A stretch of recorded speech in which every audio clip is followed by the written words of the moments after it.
শুরু করছি ৪২-এ ৪২।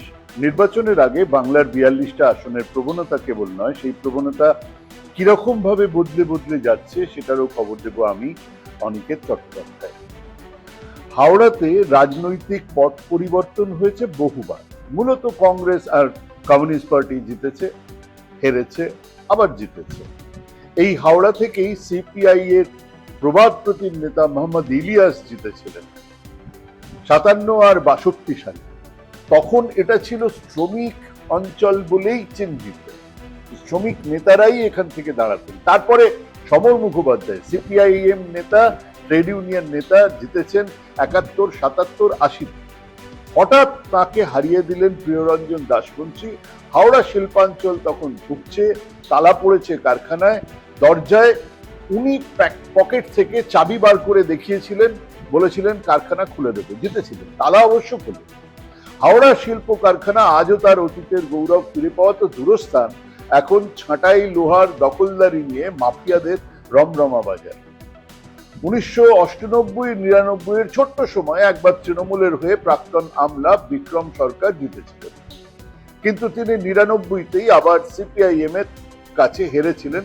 সিপিআইএম আসন ছিনিয়ে নিয়েছিল। অবশ্য সেবার ওই আসনে লড়েছিলেন ডক্টর কাকলি ঘোষ দস্তিদার। এরপরে ২০০৯ থেকে এই আসন তৃণমূলের দখলে। প্রথমে অম্বিকা বন্দ্যোপাধ্যায়, তারপরে ফুটবলার প্রসূন বন্দ্যোপাধ্যায় এই হাওড়ার সাংসদ হয়েছে। ২০০৯-এর সাধারণ নির্বাচন থেকে ২০১১-র বিধানসভা নির্বাচনে তৃণমূলের ভোটের হারের হিসেব ২০২১ পর্যন্ত, হারের হিসেবটা দেখুন। ২০০৯-এ ৪৮% ভোট পেয়েছে তৃণমূল। ২০১১-তে বিধানসভায় ৫৪.১% ভোট পেয়েছে তৃণমূল। ২০১৪-তে সাধারণ নির্বাচনে একটু কমেছে, ৪৩.৮% পেয়েছে। ২০১৬ বিধানসভায় ৪৯.১%, ২০১৯ লোকসভায় ৪৭.৪%, ২০২১-এর বিধানসভায় বেড়ে ৫০.৬%। মানে বিধানসভা লোকসভা খুব বিরাট আলাদা কিছু হয় না, বরাবর এইভাবেই জিতে এসেছে তৃণমূল। এবার এই হিসেবটাই যদি সিপিআইএম এর দিকে দেখি তাহলে সেটা কেমন ছিল? ২০০৯-এ ৪৪.৩%, হ্যাঁ ৪৪.৩%। যেবার হেরেছিলেন ২০১১-তে ২৬%, ২০১৪-তে ২৬.১%, ২০১৬-তে আরো কমে ১৫.৯%, ২০১৯-এ ৮.৭%, ২০২১-এ ৭%। ধারাবাহিকভাবে সেখানে ভোট কমেছে।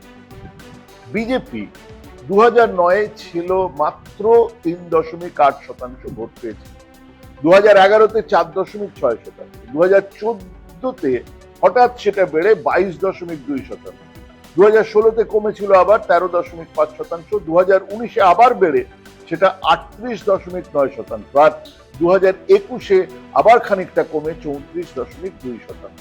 হিসেবটা খুব সোজা, সিপিআইএম এর কমেছে, একেবারে তাল মিলিয়ে বেড়েছে বিজেপি। গতবার এই আসনে বিজেপির হয়ে দাঁড়িয়েছিলেন সাংবাদিক রন্তিদেব সেনগুপ্ত, প্রায় ৩৯% ভোট পেয়েছিলেন। এখন তিনি বিজেপি বিরোধী গণমঞ্চে বিজেপির বিরুদ্ধে ভাষণ দিচ্ছেন। এবারে আর এক প্রাক্তন তৃণমূল নেতা রতিন চক্রবর্তী বিজেপির প্রার্থী।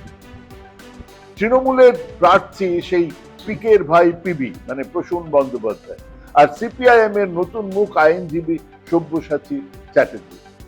লোকজন টিভির দৌলতে ওনাকে চেনেন। বামেরা উজ্জীবিত হয়ে রাস্তায়, বিজেপির মধ্যে কোন্দল জারি আছে প্রার্থী নিয়ে, তা ধুমায়িত। অন্যদিকে তৃণমূলের মধ্যে কোন্দল থাকবে না তা তো হয় না, আছে, কিন্তু তা আপাতত সারফেসে নেই। ওই যে ক্ষমতার আঠা, ৭টার মধ্যে ৭টা বিধানসভা তৃণমূলের হাতে। আসনের প্রায় এই আসনে ২২% মুসলমান ভোট আছে। পঞ্চায়েত, মিউনিসিপ্যালিটি, কর্পোরেশন তৃণমূলের দখলে। এবং সবচেয়ে বড় কথা হলো মমতা বন্দ্যোপাধ্যায় তার বিরোধীদের নিয়ে এই নির্বাচনকে প্রায় বিধানসভা নির্বাচন বানিয়ে তুলেছেন। মোদী এসে মমতাকে প্রশ্ন করছেন, সিপিআইএম এর টার্গেট মমতা, কংগ্রেসের টার্গেট মমতা। সেসব হিসেব নিকেশ করার পরে যদি রামেদের কাছে চলে যাওয়া ১০, ১২, ১৫% ভোট আবার বামে ফেরত আসে, এরকম এক সম্ভাবনাকে যদি আমরা মাথায় রাখি, তাহলে এই আসনে আবার প্রসূন বন্দ্যোপাধ্যায় হই হই করেই জিতে যাবে, অনায়াসেই জিতে যাবে। নমস্কার।